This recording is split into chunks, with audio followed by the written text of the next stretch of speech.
ইতালির বাংলাদেশ দূতাবাসে রাষ্ট্রদূত এটিএম রকিবুল হকের সঙ্গে সৌজন্য সাক্ষাৎ করেছেন এনসিপি ডায়াসপোরা অ্যালায়েন্স ইতালি শাখার নবগঠিত আহ্বায়ক কমিটির নেতারা।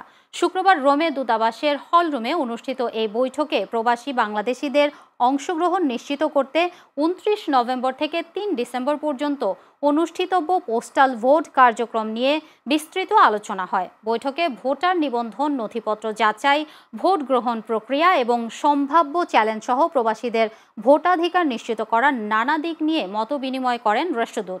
এ সময় ইতালিতে বসবাসরত বাংলাদেশি অভিবাসীদের সমস্যা, আইনি জটিলতা, কমিউনিটির উন্নয়ন, নতুন প্রজন্মের ভাষা সংস্কৃতির রক্ষা এবং প্রবাসে বাংলাদেশের ভাবমূর্তি উজ্জ্বল করার বিষয়েও গুরুত্ব দেওয়া হয়।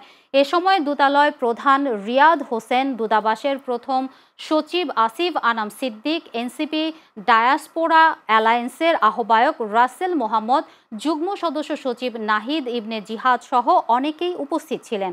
বৈঠক শেষে উভয় পক্ষ প্রবাসীদের সেবা, যোগাযোগ এবং সমন্বয় আরও জোরদার করার প্রত্যয় ব্যক্ত করেন।